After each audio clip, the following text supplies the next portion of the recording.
दोस्तों, आज की ये कहानी एक छोटे से गांव के एक गरीब आदमी मोती की कहानी है, जो अपनी पत्नी और दो बेटियों के साथ अपना जीवन बसर कर रहा था। मोती बहुत मेहनती व्यक्ति था, जो दिन रात मेहनत किया करता था ताकि अपनी बेटियों को अच्छे से पाल सके।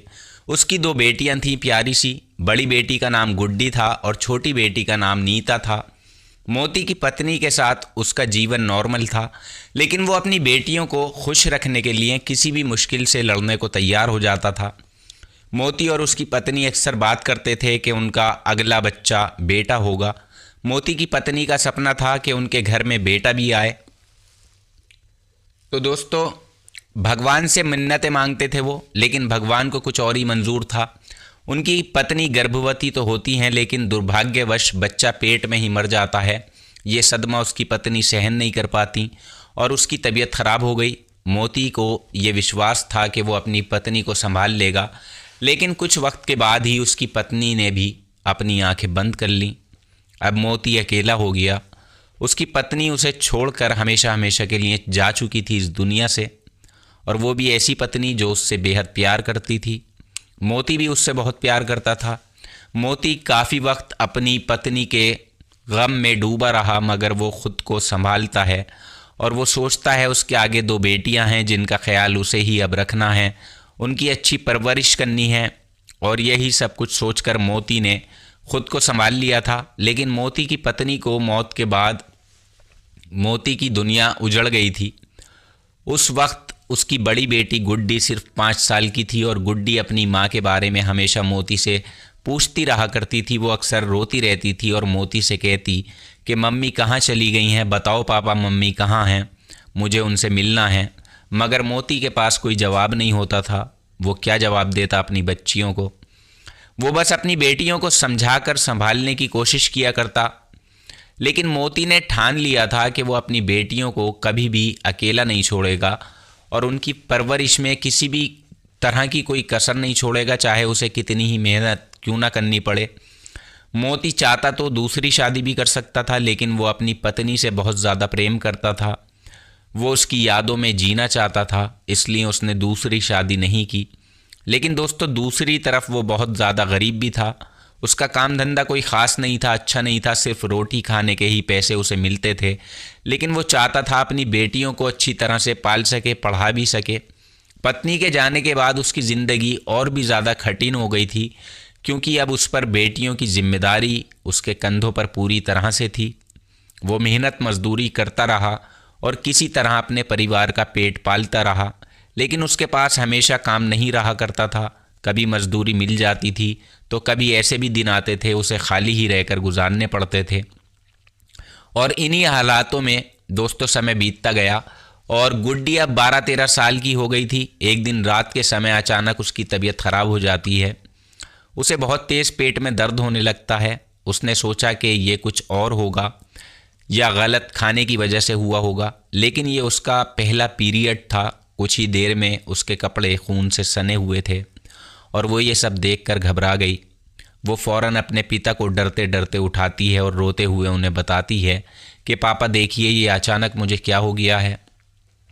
मोती उसे देखकर घबराया नहीं। मोती के समझ में आ चुका था और मोती उसे समझाने लगा और उससे कहा कि बेटी घबराओ मत, सब ठीक हो जाएगा।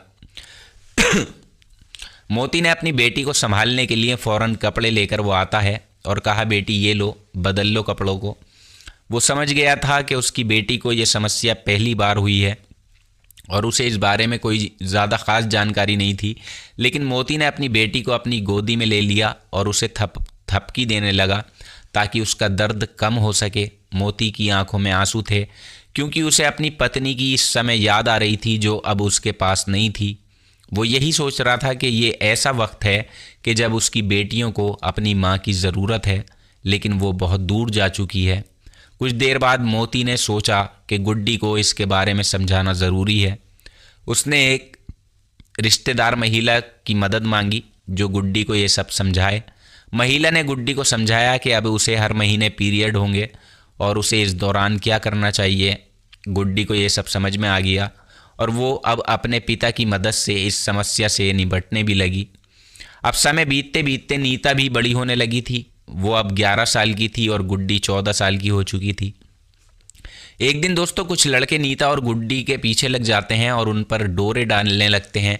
गुड्डी जो अब समझदार हो चुकी थी अपनी छोटी बहन को समझाने की काफ़ी कोशिश करती है, लेकिन छोटी बहन नीता जो छोटी थी उन लड़कों के बहकावे में आ जाती है और ये सब देखकर गुड्डी परेशान हो गई और उसने नीता को समझाया कि ये सब गलत है और मैं तुम्हारी बड़ी बहन हूँ, मैं तुम्हारी माँ समान हूँ। गुड्डी ने नीता को समझाया कि पापा ने हमें हमेशा मुश्किलों में पाला है, संघर्षों में पाला है, उन्हीं के त्याग और मेहनत की वजह से आज हम इस हालात में हैं। कम से कम हम चैन से 2 रोटियां तो खा रहे हैं। उन्होंने हमें कभी भी किसी चीज़ की कमी नहीं होने दी है। गुड्डी ने नीता को बताया कि हमारे पापा ने हमें सिर्फ अपने लिए नहीं बल्कि समाज के लिए भी जिम्मेदार बनाया है। हमें पहले अपने बाप के बारे में सोचना चाहिए। नीता की समझ में सब कुछ आ चुका था। अब जब गुड्डी और नीता दोनों बड़ी हो गई थीं तो मोती ने सोचा कि अब उनकी शादी का समय आ गया है। वो अपनी बेटियों के लिए एक अच्छा जीवन साथी खोजने की कोशिश करने लग गया। रिश्तेदारों में पूछने लगा। अब पहले नीता की शादी होती है और फिर गुड्डी की भी शादी अच्छी जगह हो जाती है। गुड्डी की शादी की विदाई के वक्त मोती का दिल टूट जाता है, भर जाता है। वो अपनी बेटी को विदा करते वक्त बहुत रोता है।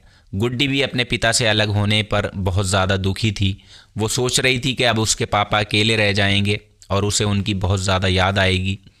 लेकिन उसके पति आलोक ने उसे दिलासा दिया कि अब पापा को अकेला छोड़ने का वक्त नहीं है, उन्हें हम अपने साथ ही रखेंगे, तुम परेशान बिल्कुल मत हो। और मोती को उन्होंने अपने साथ ही रख लिया। कुछ सालों बाद गुड्डी के घर एक बेटा पैदा हुआ। तब मोती ने वही प्यार और ध्यान दिखाया जो उसने अपने बेटियों को दिया था शुरू में। वो अपने पोते की देखभाल करता और उसे खूब सारा प्यार करता। तो दोस्तों ये कहानी सिखाती है कि एक पिता अपने बच्चों के लिए क्या कुछ नहीं कर सकता। उसकी मेहनत, उसका त्याग, उसका प्यार कभी भी थमता नहीं है। मोती ने अपने जीवन में जो भी संघर्ष किया, जो सहा, वो सब अपने बच्चों के लिए था। उसकी बेटियों ने भी उसकी मेहनत और त्याग को समझा और उसने अपनी पूरी ज़िंदगी अपने बच्चों के लिए समर्पित कर दी। उसने दूसरी शादी तक नहीं की। तो ये थी एक छोटी सी प्यारी सी खूबसूरत सी कहानी आपको कैसी लगी नीचे कमेंट बॉक्स में ज़रूर बताइएगा। और आप कहाँ से कहानी सुनते हैं, अपना नाम और अपने शहर का नाम भी ज़रूर लिखें ताकि हमें भी पता चल सके आप कहाँ से कहानी सुनते हैं। साथ ही अगर आपके पास कोई सच्ची कहानी है, इमोशनल कहानी है, माँ बाप के बीच की कहानी है, पति पत्नी के बीच के रिश्ते की कहानी है, तलाकशुदा पति पत्नी की कहानी है, या कोई भी दोस्ती की या किसी भी तरह की कोई इमोशनल कहानी है, तो आप उसे मेरे साथ शेयर कर सकते हैं। नीचे कमेंट बॉक्स में ज़रूर लिखें, मैं आपसे कांटेक्ट करूंगा। उसके बाद आप उस कहानी को अपनी ऑडियो के ज़रिए या लिख कर मुझे बता दें, तब मैं उस पूरी कहानी को अपने चैनल पर आपको इसी चैनल पर सुनाऊंगा। लेकिन दोस्तों कहानी सच्ची होनी चाहिए, क्योंकि जो भी कहानी मैं आपको सुनाता हूँ हमेशा आपसे कहता हूँ सच्ची घटना पर आधारित होती है। थोड़ी बहुत चीज़ें ऊपर नीचे हो जाती हैं, जो अक्सर हो जाया करता है, गलती इंसान से ही होती है। तो अगर कोई गलती होती है तो उसे आप माफ़ भी करें। और दोस्तों नया चैनल है, काफ़ी वीडियो मैं डाल चुका हूँ, कोई वीडियो चल नहीं पा रही है, अच्छे व्यूज़ नहीं आ रहे, मेहनत काफ़ी हो रही है, क्योंकि एक ही कहानी को आपके सामने पेश करने में 5-6 घंटे का वक्त लगता है।